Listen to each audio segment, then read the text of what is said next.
toll is taking a big toll on the people of India.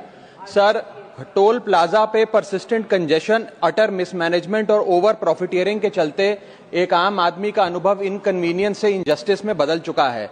और आज मैं उन्हीं सिटीजन्स की जो टोल प्लाजा पे हैरेसमेंट फेस करते हैं उनका मुद्दा आपके सामने रखना चाहूंगा। सर, मेरा पहला कंसर्न है tax burden on the citizen. Sir, incidence of tax related to roads and highways is very very high in India. पहले हम इनकम टैक्स इनकम के माध्यम से जब गाड़ी खरीदते हैं तो उस पर जीएसटी और नाना प्रकार के जो टैक्सेस देते हैं उसमें रोड टैक्स और इंफ्रास्ट्रक्चर सेस भी भरते हैं। उसके बाद जब पेट्रोल डीजल भरवाते हैं तो स्पेशल एक्साइज ड्यूटी वैट के साथ साथ हम रोड डेवलपमेंट सेस और इंफ्रास्ट्रक्चर सेस भी भरते हैं। उसके बाद जब हाईवे पे गाड़ी चलाते हैं तो टोल टैक्स भी हमसे वसूला जाता है, जो एक नागरिक के लिए अनबियरेबल बनता जा रहा है। सर, मेरा सेकंड कंसर्न है extremely poor quality of roads.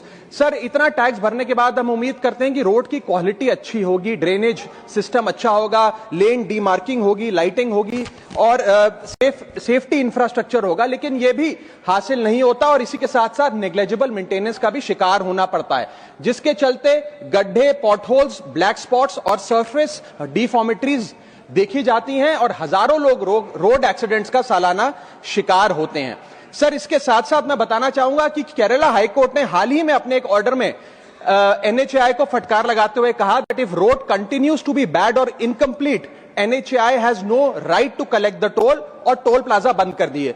Jammu Kashmir high court ने अपने 2 टोल प्लाजाओं पे 80% की छूट देते हुए कहा कि सड़कें इतनी खराब हैं कि ऑपरेटर को टोल वसूलने की कोई अधिकार नहीं है। सर, इसी के साथ साथ थर्ड कंसर्न है कंजेशन, ट्रैफिक जैम और delay at toll plaza. Sir, इतना पैसा देने के बाद भी अगर 30 से 40 मिनट टोल प्लाजा पे खड़ा होकर समय बर्बाद करना पड़े, लाइनों में लगना पड़े, तो क्या फायदा sir? Sir, highways are meant for seamless connectivity, seamless mobility, लेकिन टोल प्लाजा पे जो कंजेशन है उसकी कॉस्ट कौन कैलकुलेट करेगा? सबसे पहले गाड़ी ऑन रहती है, उसकी फ्यूल कॉस्ट, दूसरा आदमी का समय बर्बाद होता है, उसकी प्रोडक्टिव मैन पावर कॉस्ट, उसके साथ साथ शेड्यूल डिसरप्ट होता है, जॉब इंटरव्यू कैंसिल होता है, बिजनेस अपॉर्चुनिटी लूज होती है, एग्जाम कैंसिल होता है, उसकी अपॉर्चुनिटी कॉस्ट। इस तमाम कॉस्ट को अगर आप जोड़ेंगे तो पाएंगे कि एक invisible cost to our economy है जिसके बारे में कोई बात नहीं करता। इसके साथ साथ कई सारी लेन्स तो ऐसी हैं सर जिसमें लोग नहीं बिठाए जाते, बैरियर नहीं होते, जिसके चलते कंजेशन होता है। मेरा चौथा कंसर्न